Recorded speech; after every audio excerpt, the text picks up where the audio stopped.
I need an heir, but not with you. 5 words, delivered without flinching, without apology, without even the courtesy of eye contact. Calder Vance stood at the floor-to-ceiling window of his corner office on the 44th floor of Vance Industries, his back to the woman he had just gutted with the precision of a man who had long confused cruelty with clarity. Below him, the city moved the way it always did, indifferent, relentless, unbothered by the small devastations happening at altitude. He kept his gaze fixed on the skyline, as though the conversation were already over, as though she were already gone. And Maren Wexley, because she had more dignity in her silence than most people carry in their entire lives, did not cry. She did not raise her voice. She simply picked up her bag from the chair beside his desk, smoothed the front of her coat with both hands, and walked out of Hawthorne Crest without looking back. He never called after her. He told himself that was strength. Now, before we go any further, have you ever been wanted, but only for what you could give? Not for who you are, not for the way you laugh too loud at your own jokes, or the way you remember small things about people they've already forgotten about themselves. Just wanted for your function, your output, your usefulness. Wanted the way a man wants a good pen. Reliable, replaceable, never truly seen, because that is exactly what Calder Vance did to Maren Wexley. He looked at a woman of extraordinary depth and decided the only relevant thing about her was what she could produce for his legacy. He wrapped his fear in boardroom language and called it decision-making. He dressed his emotional cowardice in a suit that cost more than most people's monthly rent and handed it to her like a business proposal. And here is the thing about men like Calder. Powerful men who have spent so long building walls that they've forgotten walls don't just keep people out. They keep everything in: the loneliness, the regret, the slow, suffocating realization that control is not the same as connection, no matter how many times you tell yourself otherwise. He was afraid, not of failure. Calder Vance had never failed at anything measurable. He was afraid of being unnecessary. Afraid that if you stripped away the corner office, the name on the building, the empire built on inherited brilliance and relentless ambition, there would be nothing left worth staying for. And at the same time, buried beneath that fear, was its quiet opposite, a terror of being genuinely needed by a specific person, because being needed by a person meant that person could one day discover you were not enough. The world could not be disappointed in him. A person could. So he stayed ahead of both fears, the only way he knew how. He made himself the one who set the terms. He drew the lines. He kept everyone at the precise distance where they were useful, but not close enough to matter. And then he handed Maren a proposition that reduced everything between them to a transaction. Hawthorne Crest is the kind of building that tells you everything about the man who designed it before you ever meet him. 44 floors of glass and steel rising out of the city, like something that refuses to be ignored. Inside it smells like cedar and cold air and money. Not the flashy look-at-me kind of money, but the old, settled kind that doesn't need to announce itself because the architecture does it for free. The lobby floors are white marble veined with grey, and the elevators are lined with brushed copper that reflects you back at yourself in warm, slightly distorted tones, as though the building wants you to see yourself differently the moment you step inside, as though it is already reshaping you. Calder had that effect on people too. At 40 years old, he was the kind of man rooms adjusted to, not because he demanded attention. He didn't perform dominance the way insecure men do. He simply occupied space with such complete certainty that everything else arranged itself around him. Dark-haired, sharp-jawed, with grey eyes that processed information faster than most people could form sentences, he ran Vance Industries the way a conductor runs an orchestra. Nothing out of place, nothing unrehearsed, every movement deliberate. What he could not conduct, he avoided. What he could not control, he categorized as unnecessary. Maren Wexley, it turned out, was neither avoidable nor unnecessary, though it would take him nearly 3 years, one devastated boardroom, and the sight of a little girl with his stubborn chin to understand that nearly 3 years later he would see her again, and this time he would not be making demands. He would be on the edge of begging. If you've ever felt like you were good enough to use but not good enough to love, this story was written for you. Hit that subscribe button right now, because what unfolds in this story will remind you, chapter by chapter, that your worth was never up for debate. Not then, not now, not ever. Stay with me, because we are just getting started. It started, as most significant things do, without any fanfare whatsoever. Maren Wexley had been at Vance Industries for 11 months before Calder Vance truly noticed her, and not in the way his other executives noticed her, which was to say, not as an obstacle to be managed or a resource to be extracted. He noticed her the way you notice the one lamp still burning in a blackout. Not because it is dramatic, because it is useful, because it is there when everything else has gone dark. The storm that rolled into the city that November was the kind that made meteorologists revise their language. It knocked out power to 6 city blocks, sent Hawthorne Crest's backup generators stuttering into a dull amber hum, and stranded 14 members of the senior staff in a building that suddenly felt much less impressive without its full electrical personality. Most of the staff gathered in the conference room on the 40th floor, murmuring into their phones, waiting for someone to tell them what to do. Maren was not in the conference room. Calder found her, though.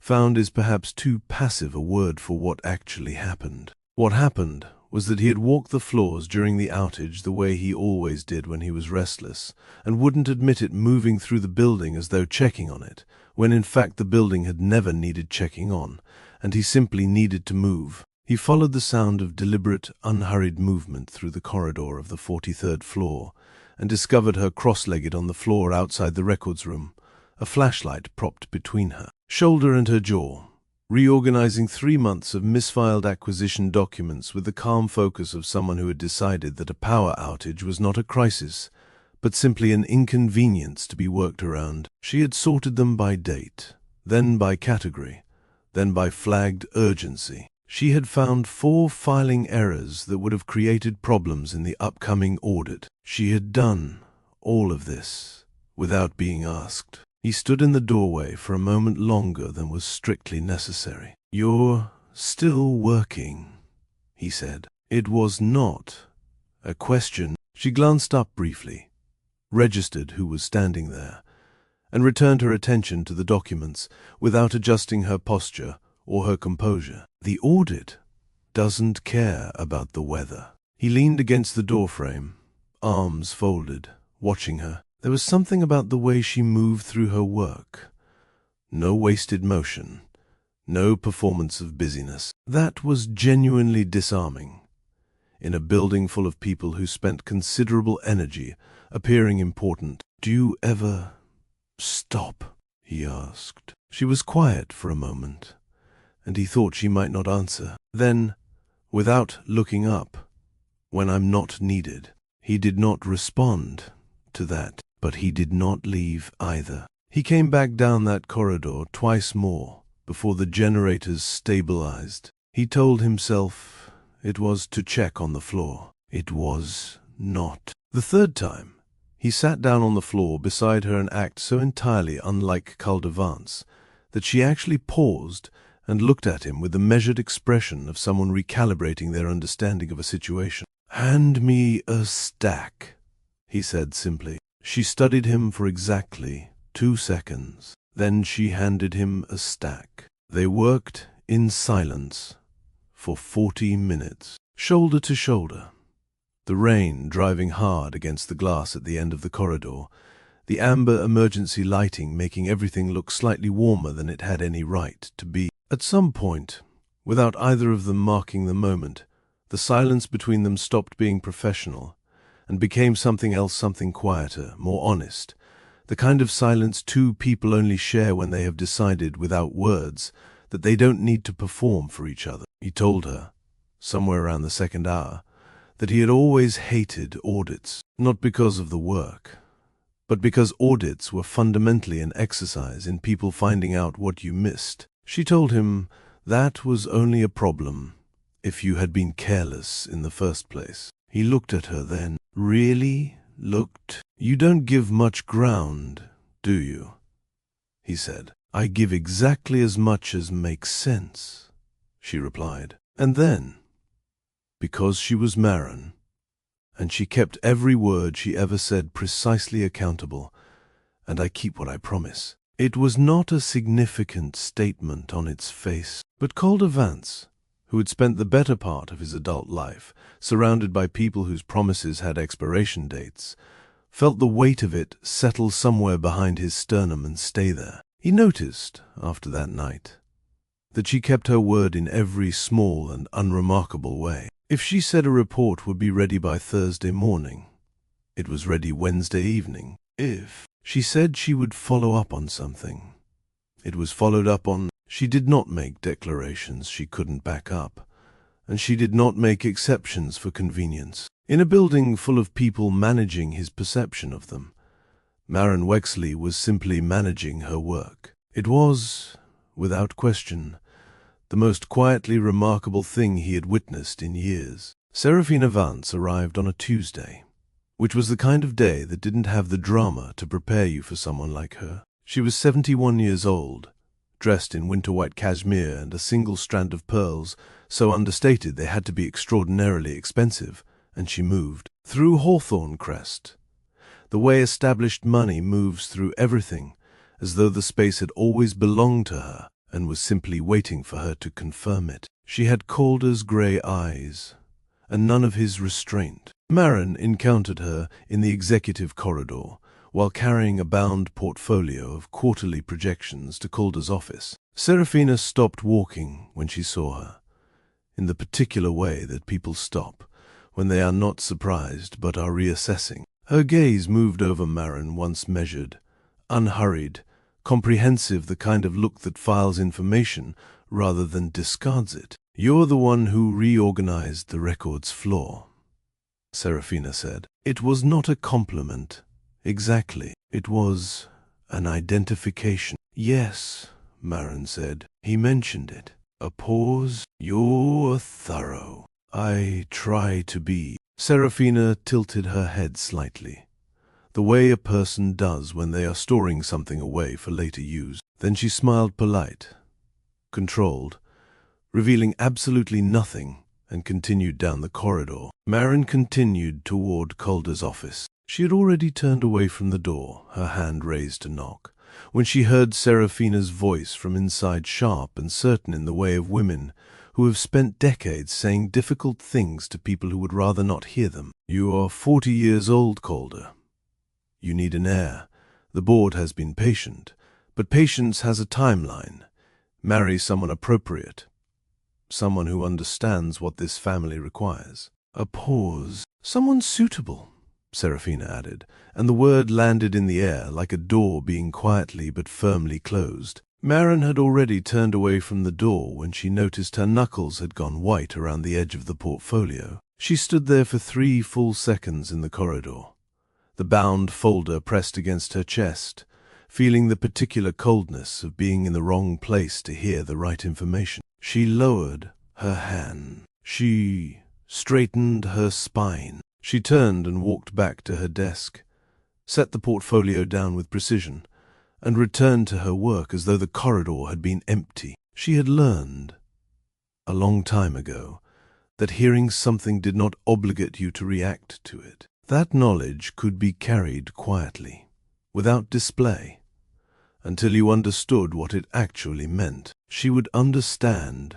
very soon. 3 days later, Calder asked her to stay after the last afternoon meeting had cleared. It was that hour of evening when the sun drops behind the buildings across the street and throws copper light sideways through the glass, the kind of light that makes everything look like it exists at the edge of something. The office emptied around them, gradually, the sound of coats being gathered, keyboards going quiet, the elevator chime marking each departure until it was only the two of them, and the light, and the particular weight of something unspoken that had been building for longer than either of them had officially acknowledged. Calder stood at his desk, rather than sitting behind it. That was the first thing she noticed. He was restless in a way he rarely allowed himself to appear, his jacket already removed, one hand moving across the back of his chair, as though he needed something to anchor himself to. "I want to talk to you about something," he said.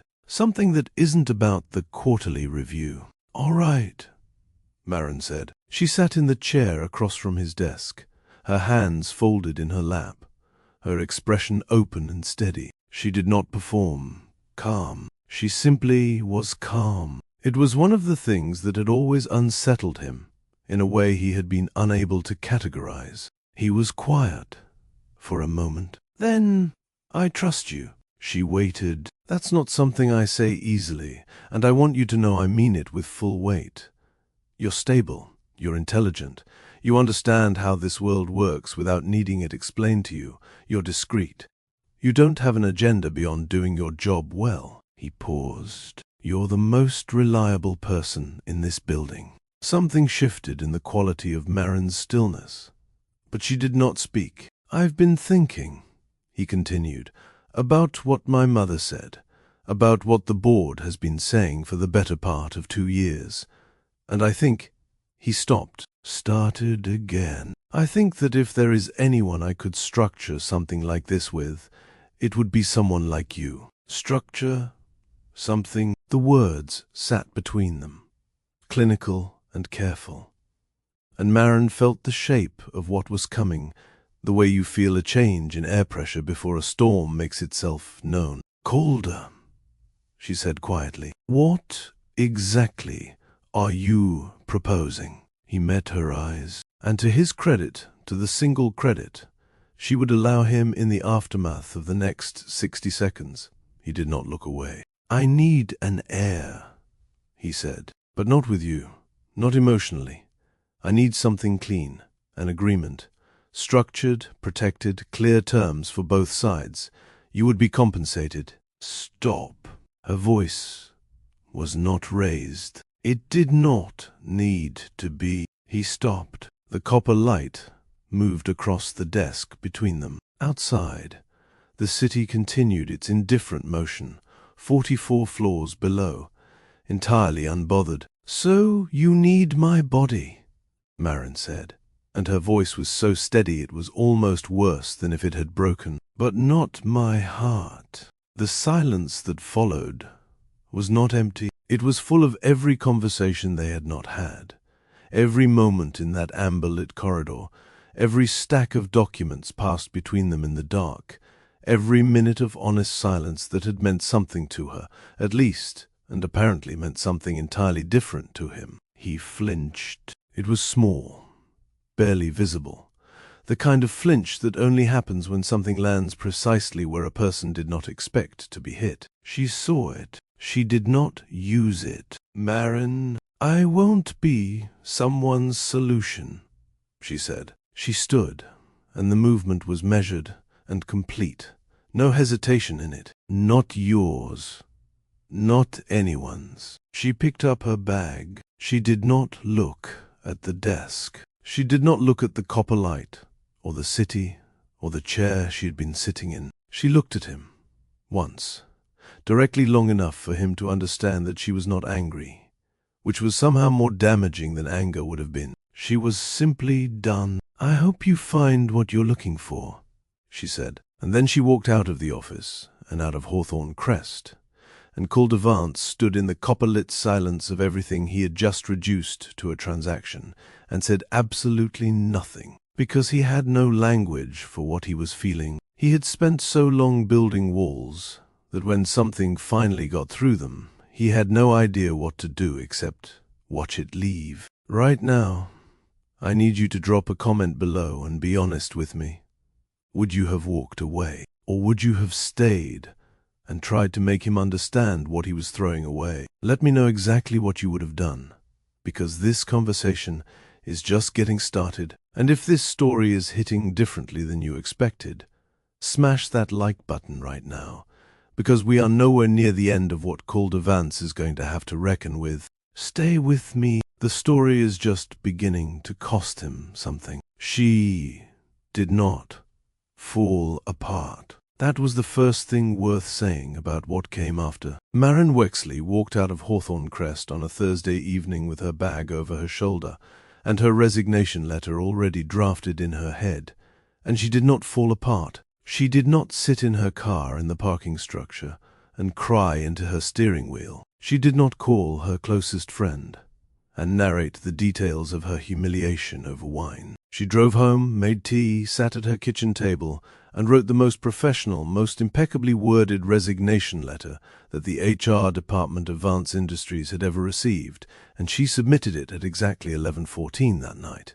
By Friday morning, she was already looking at other positions. By the following Monday, she had accepted a coordination role at a non-profit called Halcyon Forward, an organization that worked with displaced families, navigating housing instability, connecting them to legal resources, helping them understand systems that had been deliberately designed to be confusing. The salary was a significant step down from what Hawthorne Crest had paid. The office was a converted row house in a neighborhood that still had trees old enough to have opinions, and the windows let in actual sunlight rather than the kind that was filtered through 44 floors of architectural intention. On her first morning, 2 of her new colleagues brought in homemade muffins and left them on the communal table without announcement or expectation. Someone had written "Welcome, Maren" on the whiteboard by the door in green marker and drawn a small lopsided star beside her name. She stood in the doorway for a moment, looking at that star,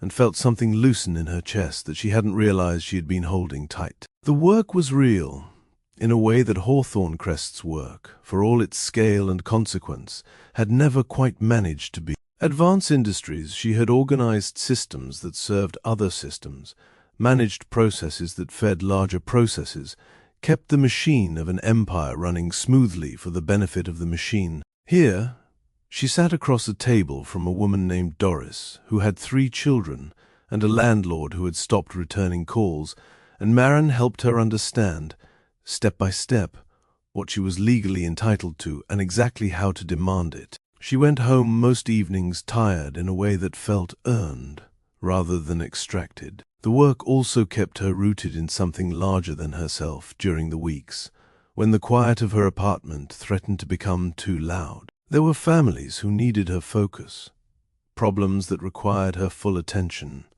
people whose situations were considerably more urgent than her own private grief. She poured herself into that work without apology, and it gave back to her in the way that meaningful work always does, not by solving anything personal, but by reminding her that she was capable, that she was present, that she was more than what one man's limited vision had decided she was worth. She did not miss the cedar and cold air smell of Hawthorne Crest. She did not miss the copper-lined elevators, or the white marble lobby, or the particular silence of a high-floor office at the end of a long day. She told herself this clearly and regularly, the way you tell yourself something when it is true, but still requires reinforcement. What she hated, and she was honest enough with herself to use that word, was the part that crept in at night, when the apartment was quiet and her mind had run out of tasks to occupy it. The part that replayed the corridor,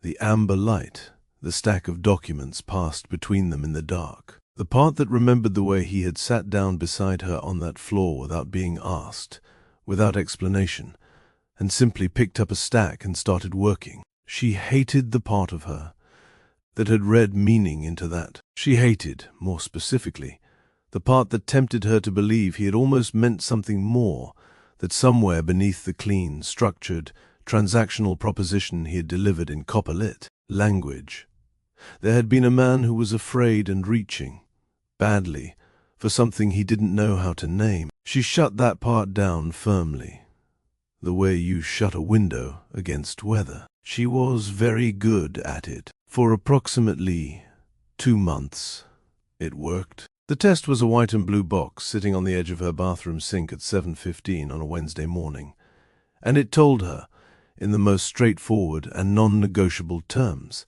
that her life was about to become significantly more complicated. She sat on the bathroom floor with her back against the tub and held the test in both hands and did not move for a very long time. The first thing she felt was fear, clean, cold, and immediate, the kind that moves through you like water finding its level. She was 31 years old, living alone in a 2-bedroom apartment in a city that did not slow down for personal crises, working a job she had taken because it was meaningful rather than lucrative, and she was pregnant by a man who had looked her in the eye and told her he needed something tidy, something without the inconvenience of genuine feeling. The fear lasted about 4 minutes. Then came anger, quieter than fear but heavier, the kind that settles into your bones and makes your jaw tight, not at the situation entirely, but at the sharp and specific irony of it. He had wanted something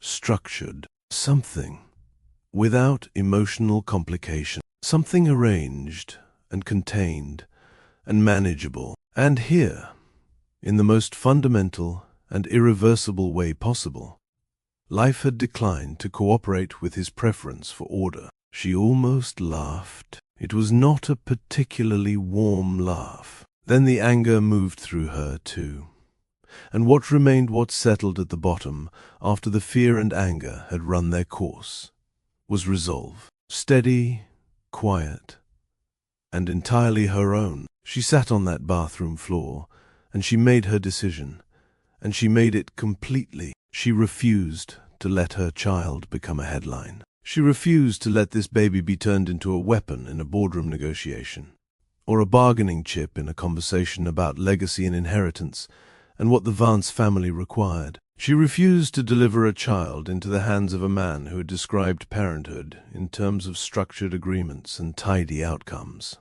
as though a human life were a contract that could be drafted to avoid inconvenient feelings. Her child would not be a solution to someone else's problem. Her child would be loved completely, messily, inconveniently, without terms. She stood up from the bathroom floor, washed her face, and made an appointment with her doctor. The months that followed were not easy. She did not pretend they were, not to herself, and not to the few people she trusted enough to tell. Easy was not the point. The point was forward motion, one day at a time, one decision at a time, each one made on her own terms and no one else's. She learned to assemble a crib using a single instruction sheet and a borrowed Allen wrench and a considerable amount of determination. The instructions were designed, she became convinced, by someone who had never actually assembled anything in their life, illustrated with diagrams that bore only theoretical resemblance to the actual components in the box.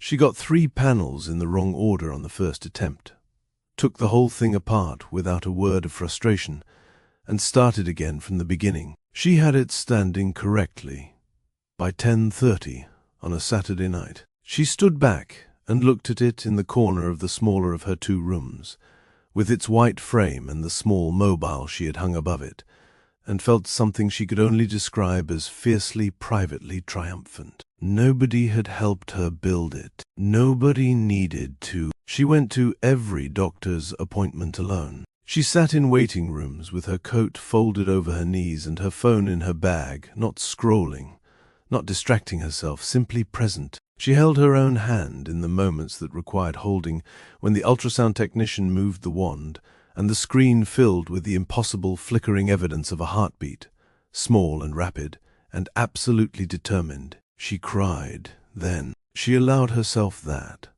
fully, without apology. She tracked every milestone in a small notebook she kept on her bedside table, not because she needed the record, but because writing things down made them real in a way that was grounding when everything else felt uncertain. First, movement. First, strong kick. The date she finally told her supervisor at Halcyon Forward, who responded by ordering lunch and sitting with her for an hour without asking a single intrusive question. These were not dramatic moments. They were the ordinary architecture of a life being built carefully, brick by brick, by a woman who had decided that ordinary and solid was worth considerably more than spectacular and hollow. Eloan arrived on a rain-soaked April morning, and she was the most thoroughly alive thing Maren had ever held in her hands, small and warm and miraculously complete, with a full head of dark hair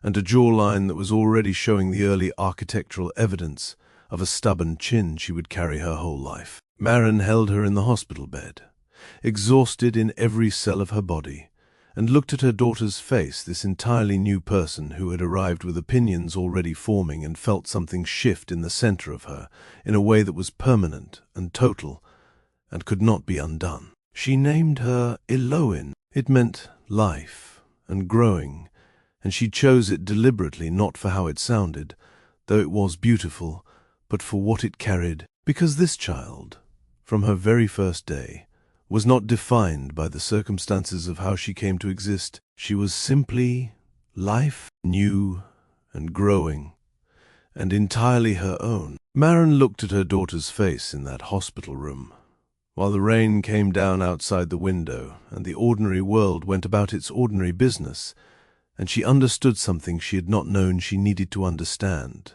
until that exact moment that she was not alone. She had not been alone for 9 months. She had been carrying company the entire time. They found their way to Briar Glen when Eloan was 4 months old. It was a small town set between low hills and old farmland, the kind of place where the roads curved because they had been laid around trees rather than through them, where the porches were wide and actually used, where neighbors knew each other's names and used them without occasion. Maren found a rental cottage with a front garden and good light in the mornings, and she settled into it with the same quiet deliberateness she brought to everything. She continued her coordination work remotely for Halcyon Forward. Her supervisor had made the arrangement without being asked, simply restructured her role to accommodate the move because good people were worth restructuring things for, and Maren was one of the best they had. She spent her mornings working from the cottage kitchen table while Eloan slept, and her afternoons belonged entirely to her daughter. Life in Briar Glen had a rhythm that the city had never quite managed, slower in the right places, steady in the ways that mattered. There was a library 2 streets over where the librarian knew Eloan by name before she could say her own, and kept board books set aside on a low shelf. There was a community garden where Maren spent Sunday mornings when the weather cooperated, Eloan in a carrier against her chest, and people talked about the quality of the soil and the state of the local council, and made no inquiries into anyone's history. It was the kind of place that accepted you at face value, and gave you room to become whatever you were in the process of becoming. Maren became, in Briar Glen, the fullest version of herself she had yet managed. In the evenings, she read to Eloan in the armchair by the window board books at first, their bright pages worn soft at the corners from repeated handling, then longer picture books as Eloan grew, then chapter books that were probably too advanced, but that Eloan listened to with her small brow furrowed in the concentrated expression of someone absorbing everything and filing it away for later. Eloan had, from very early on, the particular quality of attention that suggested she was always taking more in than she was letting on. Maren recognized it. It was her own quality, reflected back at her in miniature. On the best evenings, the ones that Maren stored carefully in the part of herself that kept the things worth keeping, Eloan would reach up and press her palm flat against her mother's cheek, the way very small children do when they are confirming that you are real and you are there. Maren would pause mid-sentence and simply feel the weight of that small hand and understand, with complete clarity, what she had built. She had built this without a blueprint, without a partner, without anyone's approval or assistance or permission, and it was whole. It was in those evenings that the lesson she had not expected to learn settled into her fully, not as a revelation that arrived with any drama, but as a quiet and certain understanding that accumulated gradually, the way light accumulates on a winter morning. Love was not a grand gesture. It was not a declaration made in a glass office with copper light coming through the windows. It was not a structured agreement, or a tidy arrangement, or a carefully negotiated transaction. Love was presence again and again and again, especially when you were tired, especially when it was hard, especially when no one was watching and you did it anyway. Love was reading the same chapter book for the 4th time, because your daughter's face lit up the same way, every single time, and that light was worth everything. That was the whole of it, and it was enough. It was more than enough. Meanwhile, in a corner office 44 floors above a city that kept moving without him, Calder Vance's empire continued to expand. Vance Industries broke into 2 new markets in the months following Maren's departure. The board expressed consistent satisfaction. The quarterly reports were strong. His name appeared in several industry publications with language like visionary and decisive, and relentlessly focused. His new assistant efficient, professional, and organized in ways that kept everything running without friction, maintained his calendar and his correspondence with precision. From the outside, everything was operating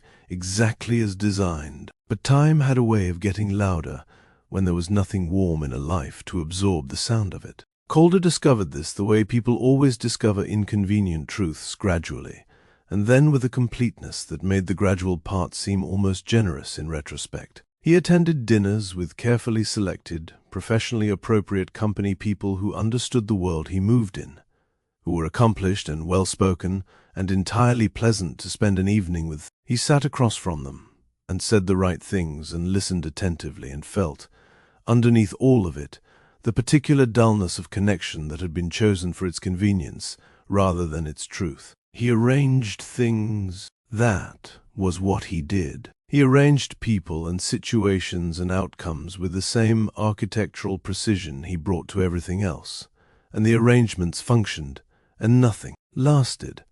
And he told himself that was because the right fit hadn't presented itself yet, rather than because he was the one who kept ensuring nothing could take root. He kept searching, without admitting he was searching, for something uncomplicated, something that didn't require him to be uncertain or exposed or anything less than fully in command of the situation. And the world, in its profound refusal to accommodate his preferences, kept offering him only human things, layered, inconvenient, irreducible human things that could not be organized into a folder or resolved with a well-drafted agreement. He had a word for that. Once, he had called it unnecessary. Late at night, in the too quiet penthouse that was impressive by every measurable standard and warm by none, he was beginning to understand that he had been using the wrong word entirely. What he had called unnecessary was, in fact, the only thing that had ever genuinely mattered. He just didn't know yet what it looked like. He would find out in Briar Glen. If Maren's strength is landing with you right now, if something in this section reminded you of your own quiet resilience or the life you built when no one was watching, go ahead and share this video with someone who needs to hear it today. Someone who needs to be reminded that they do not need anyone's permission to build a life that is completely and entirely their own. And stay with me, because Calder Vance is about to come face to face with everything he chose to call unnecessary, and this time it will be standing in front of him holding the hand of a little girl with his stubborn chin. The reckoning is coming, and it will cost him everything he thought he didn't need. The charity gala was not the kind of event Calder Vance typically agreed to attend. It was not that he was opposed to charitable giving. Vance Industries had a philanthropy division that operated with the same precision as every other arm of the company, dispersing funds to vetted organizations on a quarterly schedule, generating the kind of goodwill that also happened to be excellent for the company's broader reputation. That was giving at a scale he understood, giving as architecture, giving with clear lines and measurable outcomes, and a dedicated team that handled the details, so he didn't have to. What he was considerably less comfortable with was this a single-evening fundraiser in a town he had never heard of before. His director of community partnerships put it on his calendar with a note that read good optics, meaningful cause, strong regional presence, connected to our community initiative in the western counties. Briar Glen, a renovated train depot, string lights and local donors, and the particular intimacy of a room small enough that you could not disappear into it. Small towns made him feel exposed in a way that large cities never did. In a city, scale was its own kind of privacy. You could be surrounded by thousands of people and remain entirely insulated by noise, by motion, by the mutual agreement of urban life that nobody was watching anybody too closely. A small town had no such agreement. A small town noticed when someone didn't belong, and it noticed quietly, and you felt it in the particular way you feel something you cannot directly address. He almost sent his director in his place. He had his assistant draft the apology, and the delegation notice at 4:30 on the afternoon of the event. He reviewed it. He set it down. He stood at his office window for a long moment, looking at the city below, and felt the same low-frequency restlessness that had been making itself known with increasing regularity over the past several months, persistent, directionless, immune to the usual remedies of work and forward motion and the structured occupation of his time. He picked up his jacket. He went. The drive to Briar Glen took just under 2 hours, and he made it alone, no driver, no assistant managing logistics from the passenger seat, no calls scheduled to fill the silence. Just the road and the darkening sky and the particular quality of countryside that opens up once a city releases its grip on the landscape fields and old tree lines and the occasional farmhouse with lights on in the windows, warm and specific, against the early evening. He noticed those lit windows more than he expected to. The renovated depot came into view at the end of Briar Glen's Main Street, warm light visible through its tall original windows from half a block away. Someone had done genuine work on the space, exposed the timber ceiling beams that had been there since the building's first life, restored the wide plank floors to a rich honey tone, hung lights from the rafters in overlapping arcs, so that the whole room glowed with the kind of light that made everything look unhurried. Round tables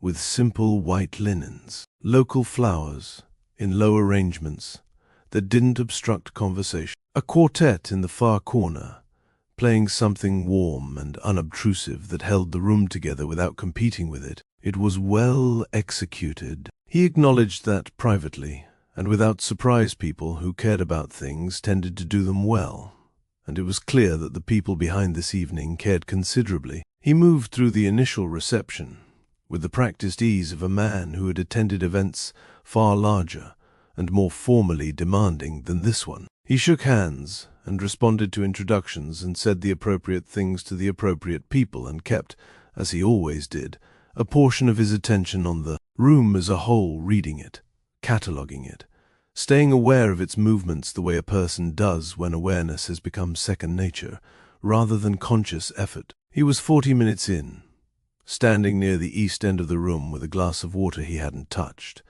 when the room's movements shifted his attention to the windows, and he saw her. She was standing near the tall windows on the east side of the depot, in conversation with a woman who appeared to be in her mid-60s, and she was laughing. Not the careful, managed laugh of professional social navigation, not the performance of someone who wants the person across from them to feel that their observation was well received. It was a real laugh, unhurried and completely unguarded, the kind that moves through a person's whole body and does not stop to consider how it appears. Her head was tilted slightly, her shoulders entirely relaxed, her attention fully given to the conversation in front of her. She was wearing something in deep burgundy that had nothing to do with impressing a room and everything to do with being comfortable while being present. She looked grounded. She looked settled in a way that was different from the composed, contained steadiness he had known from her in the building. This was not composure held in place by professional discipline. This was ease. The ease of a person who had found their ground and planted themselves on it without anyone's assistance and without any remaining uncertainty about whether they belonged there. She looked like someone who had stopped waiting for permission a long time ago and had built an entire life in the space that opened up once she stopped. Calder stood very still. He had thought about her in the nearly 3 years since she had walked out of his office. He had not given himself license to do it often, and he had become practiced at redirecting his attention when she surfaced, filing her away in the category of things that were finished and could not be revisited, the way he filed other closed matters. But she surfaced anyway, with the particular persistence of things that were not actually finished, and he had thought about a corridor on the 43rd floor and a flashlight propped against a shoulder, and 40 minutes of honest silence that had meant more than most of the conversations he could remember from that period of his life. He had thought, on more than one occasion in those nearly 3 years, that he had made an error of significant proportion, that he had encountered something genuine and had responded to it with the only tool he possessed at the time, the language of transaction and structure and clean arrangement, and that in doing so he had not simply lost an opportunity, but had actively destroyed something that could not be rebuilt from the same materials. Standing across a room from her in a renovated train depot in a town he had driven 2 hours to reach, watching her laugh without reservation or performance, he understood that his assessment had been entirely correct. He had made an error with consequences. He was only now beginning to see the full dimension of, because then he saw the little girl. She was standing just to Maren's left, holding her mother's hand with the easy, unthinking certainty of a child who has never had cause to doubt that the hand will always be there. She was small, somewhere past 2 years old, solidly into the age of formed opinions and independent assessments, dressed in pale blue with her dark hair pulled into an arrangement that had started the evening with clear intentions and had since developed its own direction. She was watching the room with the alert, serious expression of someone conducting a thorough evaluation of her surroundings and arriving at conclusions, and she had, in the architecture of her small face, a jawline that stopped Calder Vance's breathing with the completeness of a door being shut. That chin, the particular set of it, the slight forward angle, the definiteness of it, the way it gave the whole face a quality of quiet, structural stubbornness that was not learned behavior, but simply there, built in, foundational. He knew that configuration. He had lived inside it for 42 years. He had seen it in the mirror every morning of his adult life and in photographs of his father before him. His daughter tilted her head to the left, surveying the room. He tilted his head the same way. He had done it his entire life. His mother had pointed it out to him once, years ago, with the particular tone she reserved for things that surprised her into amusement. The word arrived without preamble and without his permission, and it was the most accurate word he had encountered in nearly 3 years. Daughter. His chest tightened in a way that had nothing to do with the warmth of the room or the number of people in it. The tightening was slow and total, starting somewhere behind his sternum and moving outward until it reached his hands, which had gone very still at his sides,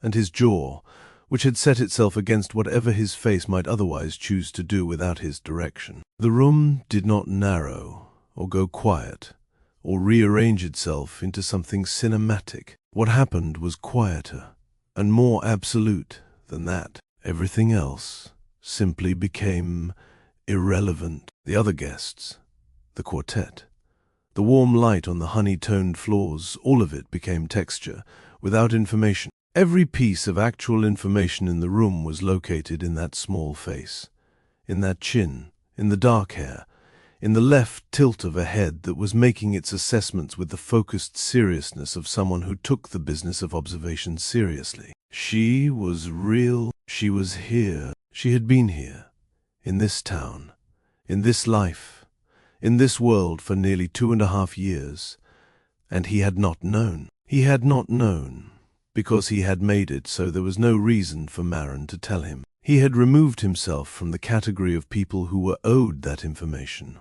On the night he sat in a copperlit office and reduced her to a function. He understood that. The understanding did not make the weight of it lighter. It made it heavier, because it removed the comfort of blame and left him with nothing but the clear, unobstructed shape of his own choices. He stood with that weight and did not put it down. Maren turned. He did not know whether she felt the weight of his attention from across the room. Sometimes people do, when the attention is heavy enough and sustained enough to register as something more than ambient awareness. Or perhaps it was simply the natural movement of a person shifting in a conversation. But she turned, and her eyes moved across the room in the easy, unhurried way of someone entirely comfortable in their surroundings.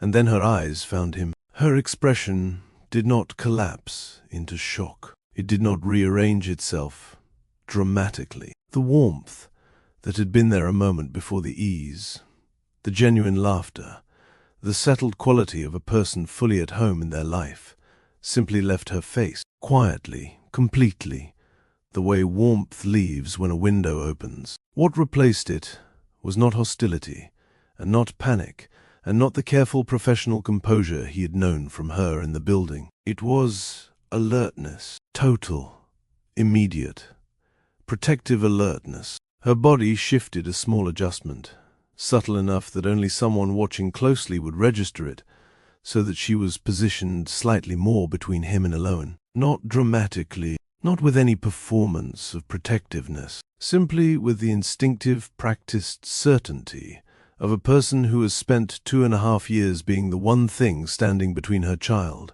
and the rest of the world's complications. She said something brief to the woman she had been speaking with. The woman nodded and moved away with the tact of someone reading a situation accurately. And then it was just the room between them, the warm light, the music from the quartet, the 40 feet of honey-colored floor and all that it contained. Maren's hand tightened around Eloin's fingers. Eloin looked up at her mother, registering the change the way children register things, not through the words adults use, which can be managed and redirected, but through the body which cannot lie. She felt the shift in her mother's grip and leaned in closer, finding her anchor the way she always did, with the complete and unquestioning confidence of a child who has never once had reason to doubt that her anchor would hold. It held. It always held. Maren did not move toward him. She did not move away from him either. She stood exactly where she was,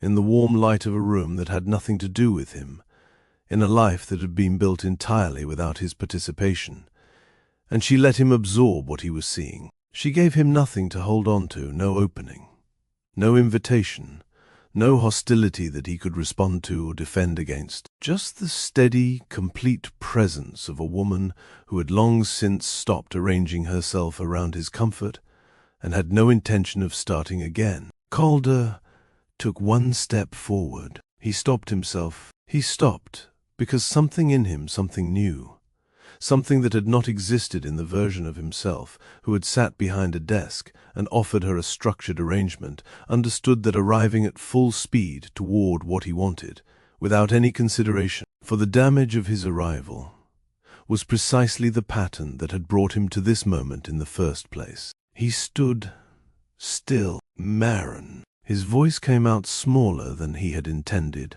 not weak, but reduced, like a man who has had something essential taken out of him by the impact of what he is looking at. Her name in his mouth felt entirely different from the last time he had said it.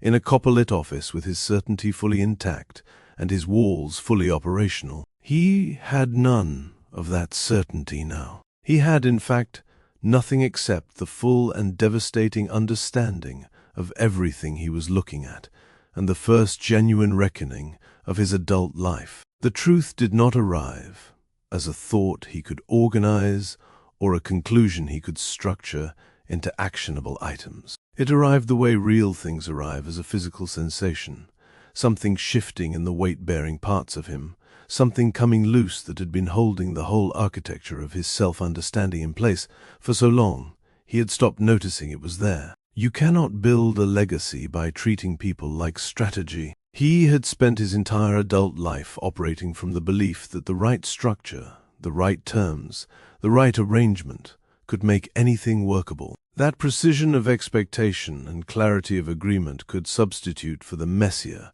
less controllable, infinitely less manageable business of genuinely letting people in. He had called it efficiency. He had called it self-knowledge. He had called it being honest about what he needed, rather than pretending to offer what he couldn't sustain. What he had actually been doing, and the clarity of this was not comfortable, was not the kind of understanding that arrives with any relief attached to it, was maintaining a controlled distance from anything that could make him personally accountable to a specific person. Because accountability to a person meant the possibility of failing that person. And Calder Vance did not fail. Calder Vance did not enter situations whose outcomes he could not manage, except that the outcome was standing 12 feet away from him in pale blue, conducting her evaluation of the room with absolute seriousness, completely unaware that the man watching her had just had the entire foundation of his self-constructed identity quietly removed from beneath him. He could not demand a place in their lives. He understood that,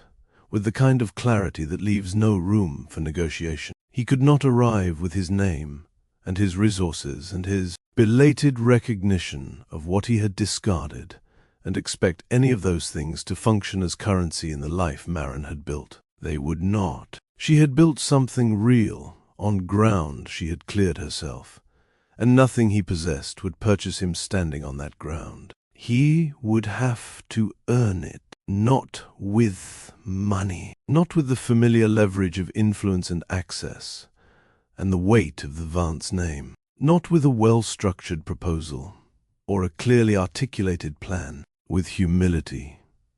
He had never been required to practice, with patience that had never been demanded of him, with the willingness to show up again and again, in the full knowledge that he might not be let in, and to show up anyway, with his whole heart, which he had kept sealed and managed, and at a careful operational distance for so long that the prospect of deploying it without protection felt like stepping off a surface.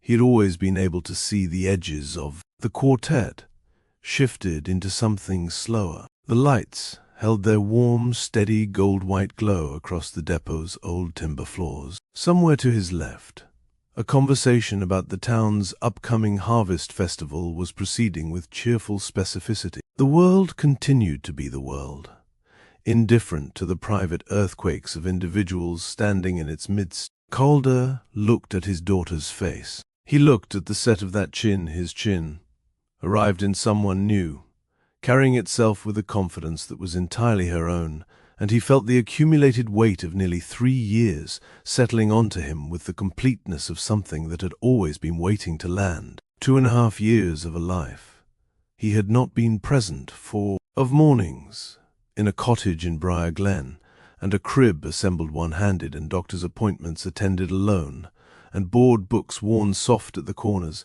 and a small palm pressed flat against a cheek in the evening light. All of it had happened without him, because he had constructed it, so that it would. The future, he understood now, and the understanding came without comfort, without the clean satisfaction of insight that arrives in time to change anything, only in time to change what comes next.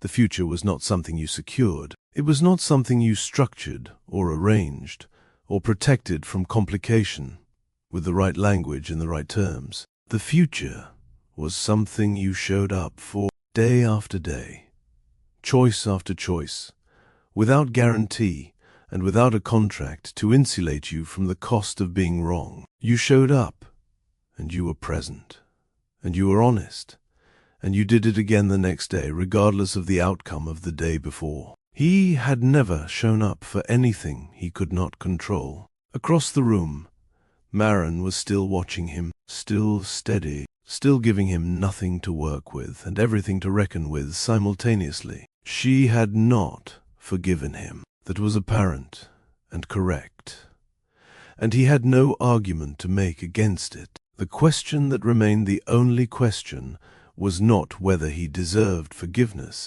He was clear-eyed enough, standing in the warm light of a renovated train depot in a small town he had driven 2 hours to reach for reasons he hadn't fully understood until this moment, to know that deserving had nothing to do with what he was about to ask for. The question was whether he was willing to become someone who earned it, and whether, after everything, she would give him the space to try. Neither answer was available tonight. Tonight, there was only the room, and the lights, and the music, and the distance between him and everything he had been too defended to recognize when he had the chance. He stood in it. He did not look away. This is the moment everything changes, but change does not happen in a single evening.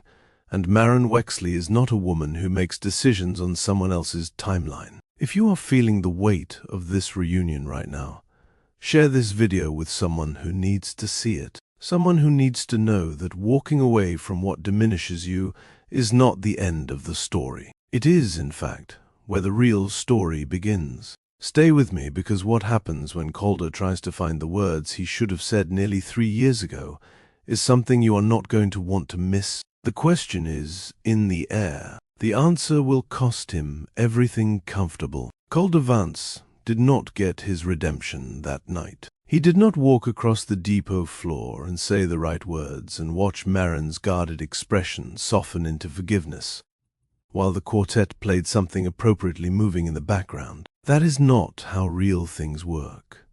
And Maren Wexley had never been interested in gestures that weren't backed by substance. She had demonstrated that from the very beginning, on a 43rd floor corridor with a flashlight and a stack of misfiled documents, in the simple daily act of keeping every small promise she ever made. She had shown him, consistently and without performance, what integrity looked like when it was practiced rather than declared. He had mistaken it for professional reliability. He understood now that it was character, deep, settled, non-negotiable character, that had nothing to do with her job title, and everything to do with who she was when no one of consequence was watching. What happened in that depot was smaller and more significant than a redemption scene. What happened was that Calder Vance, for the first time in his adult life, stood at the edge of something he wanted and did not immediately move to acquire it. He stood in his own stillness and felt the full weight of it, the discomfort of wanting something he could not arrange for himself, the unfamiliar experience of being at the complete mercy of another person's decision, and he did not reach for his usual mechanisms. He did not strategize. He did not calculate. He did not assess the situation for leverage points, or consider what framing might make his position more persuasive. He simply stood there, uncertain and exposed, and waited. And then, because inaction indefinitely was its own form of the avoidance he had promised himself to stop practicing, he crossed the room. He did not cross it with the confident, room-adjusting presence that had defined his movement through spaces for the whole of his adult life. He crossed it the way a man crosses a distance, when he is not sure he will be met on the other side, carefully, with full awareness that his arrival was not guaranteed to be welcome, with none of the protective certainty that had always insulated him from the possibility of being turned away. Maren watched him come. She did not step back. She did not step forward. She held her ground in the way that had always been her particular quality, not rigid, not defensive, but rooted, present, entirely herself. Eloan, sensing the shift in her mother's attention without understanding its source, looked up at the man now standing in front of them with the serious, unhurried evaluation of a child who has learned, in 2.5 years of careful observation, that most things reveal themselves if you give them enough time and attention. She tilted her head slightly to the left. Calder saw it. Something moved across his face that he did not attempt to manage. He looked at Maren, and he said the only true thing he had available to him, not the polished, precisely constructed language of a man who had spent his career knowing exactly what to say and when to say it, but something smaller and more honest than that. "I don't know how to do this," he said, "but I want to learn." Maren looked at him for a long moment. She looked at him the way she had always looked at things that required genuine assessment, without hurry, without the distortion of either hope or hostility, with the clear-eyed patience of someone who had learned that most things, given enough honest attention, revealed exactly what they were. What she saw was not the man who had sat behind a desk in copper light and offered her a structured arrangement, as though she were a procurement decision. That man had been armored in every direction, certain, contained, unreachable, in the specific way of people who have decided that being unreachable is the same as being strong. The man standing in front of her now was not armored. He was not performing humility or deploying vulnerability as a strategic instrument. He was simply standing there uncertain, reduced, stripped of the professional infrastructure that had always kept him at a comfortable distance from the consequences of his own choices, and he was not running from any of it. That was the thing she had not predicted. She had predicted, in the abstract, that she might encounter him again at some point. She had prepared herself.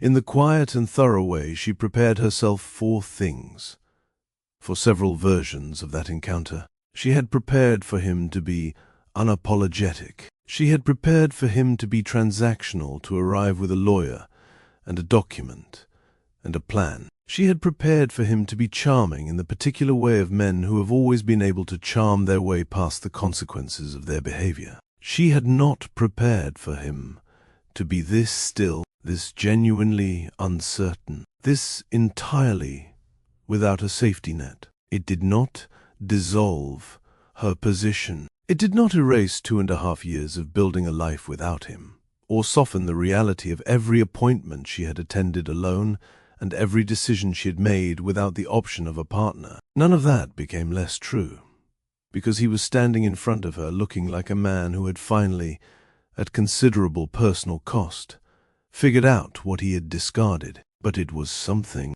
It was, specifically, the first thing he had done in the entire span of their acquaintance that she had not been able to anticipate. And Maren, who had always believed that people revealed their true nature, not in their best moments, but in the moments when they had nothing left to manage with, took that in and held it alongside everything else. She looked at him for a long moment. Then she said what she needed to say, clearly and without apology, in the voice of a woman who had spent 2.5 years being the sole architect of her own life and her daughter's, and had no intention of ceding that authority to anyone. "If you want to know her," Maren said, "you start by respecting me. Not the idea of her, not her function, or her usefulness, or the role she might play in someone else's legacy. Her choices, her timeline, her boundaries, her absolute right to determine what and who entered the life she had built on her own terms." He nodded. He did not negotiate. He did not qualify the agreement,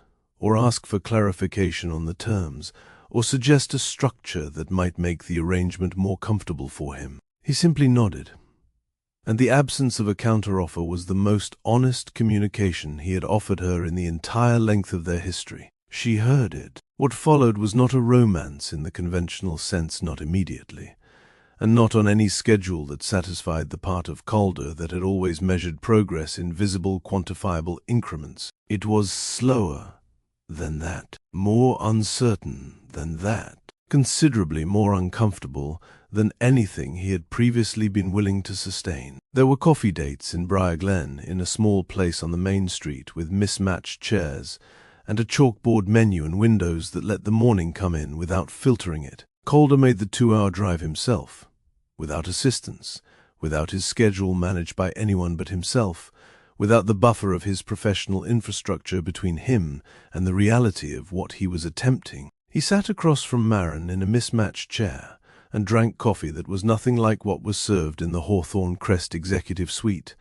and he listened considerably more than he spoke. That was new territory. He had always been the one who spoke, who set the frame, who moved the conversation toward productive outcomes, who kept things on track with the gentle authority of someone accustomed to being the most prepared person in any room. Here, he had no preparation that was relevant. He had no expertise in the subject being discussed, which was the subject of who he actually was beneath the architecture of everything he had built, to keep that question at a safe distance. Maren asked him questions he did not have comfortable answers to. She asked them directly and without softening, and she waited for the actual answer rather than the managed version, and she had an absolute and reliable ability to tell the difference between the two. He answered imperfectly, in the halting, self-correcting language of a man discovering in real time that honesty requires a different set of muscles than the ones he had been developing his entire life. He came back the following week, and the week after that. Eloan was not part of those early meetings. Maren was careful with her daughter's heart. In the specific, thorough way, she was careful with everything she valued. And she valued her daughter's emotional world above everything else in her life, without qualification. She had no intention of allowing someone whose consistency had not yet been established to become a variable in Eloan's daily reality, before that consistency had been demonstrated over time, and in multiple conditions, including the conditions where showing up was inconvenient. So Calder showed up when it was inconvenient. He showed up when the drive was long, and the weather was poor, and the conversation was difficult, and there was no visible reward attached to the effort. He showed up when Maren was direct with him about things that were uncomfortable to hear, and he did not respond by withdrawing or reframing or redirecting toward safer ground. He sat with the discomfort and responded to it. Honestly, he was learning, with considerable effort and uneven results, what it meant to be present without controlling what presence produced. Eloan's curiosity arrived in its own time, at its own pace, on entirely its own terms. It began as a glance, the particular sideways assessment of a child who has noticed something new in her environment and is deciding whether it warrants further investigation. Then a question, delivered to her mother with the directness of someone who had not yet learned that adults sometimes preferred to be approached indirectly. "Who is that man who comes for coffee?" Maren answered honestly, in the age-appropriate and careful language she brought to everything she explained to her daughter. "Someone who knew Mama before Briar Glen. Someone who is learning how to be a better person." Eloan considered this with the seriousness it apparently deserved. The next question, delivered several weeks later, when Calder was present and within earshot, was addressed directly to him.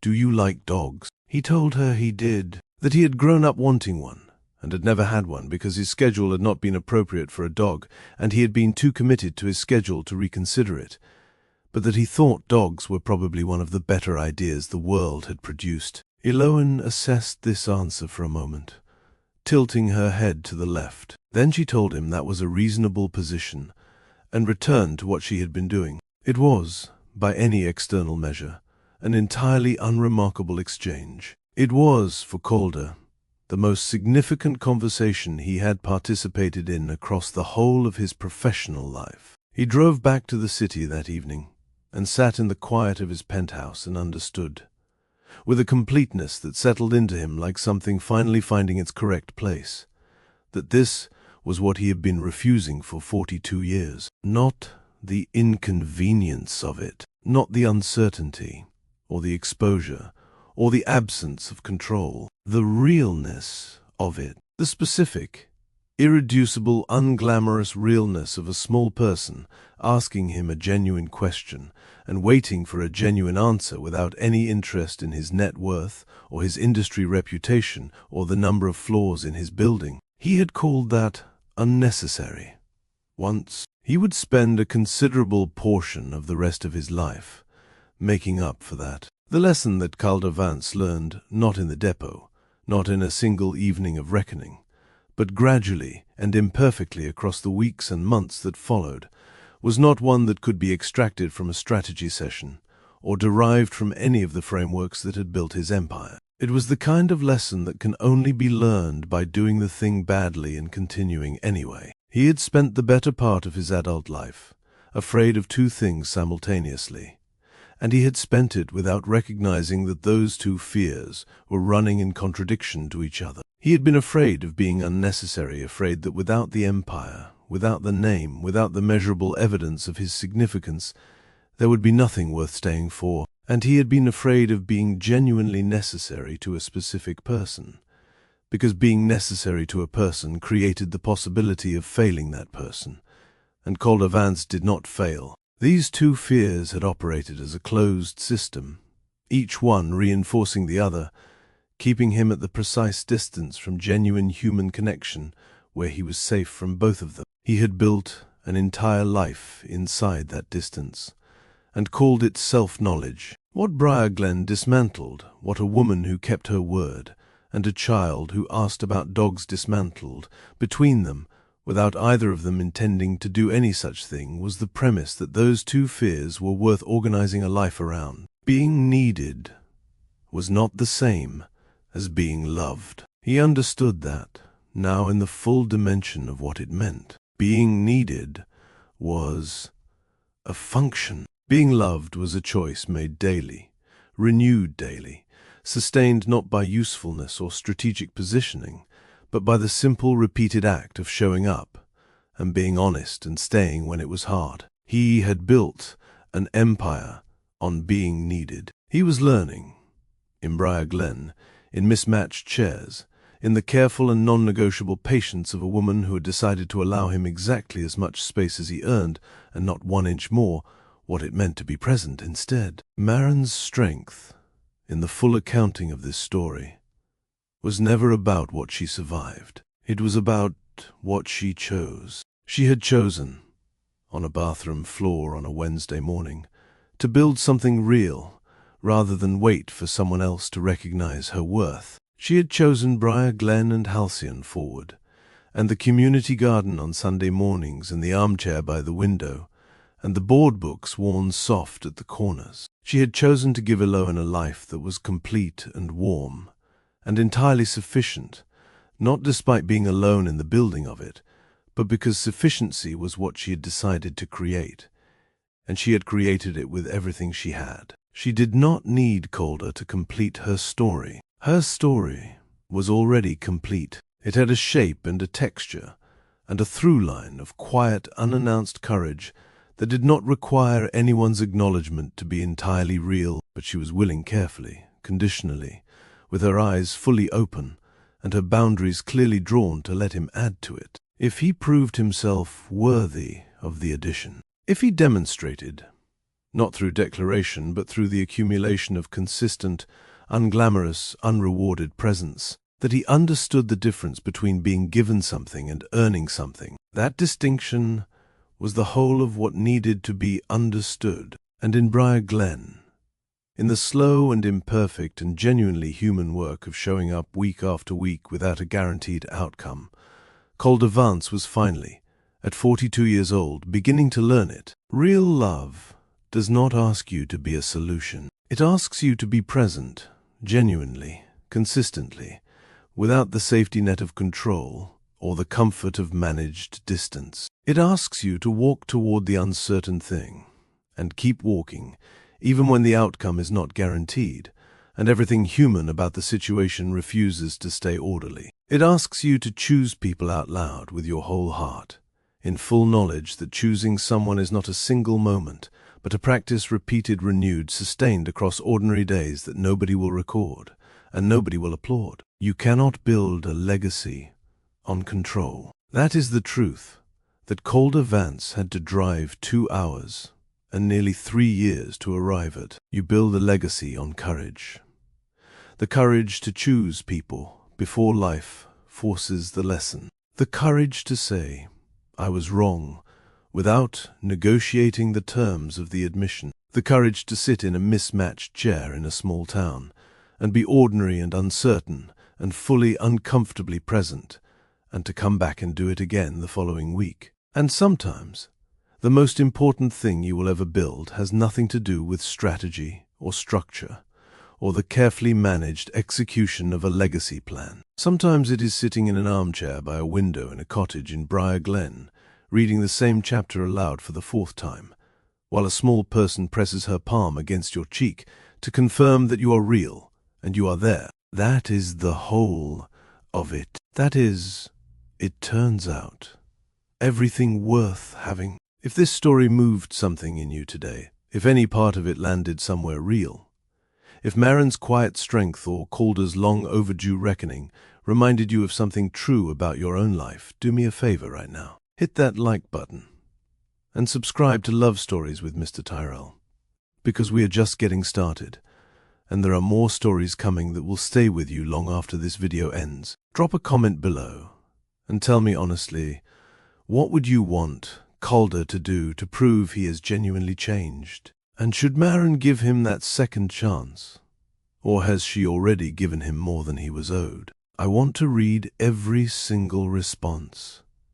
So do not hold back. Share this video with someone who needs to hear it today. Someone who needs to be reminded that walking away from the wrong thing, even when part of you wanted so much for it to be right, is not a loss. It is the first step towards something that actually deserves you. Thank you for watching. Thank you for staying with this story all the way to the end. I will see you in the next one. And remember, the right people do not ask you to make yourself smaller to fit their plans. They rise to meet the full size of who you already are.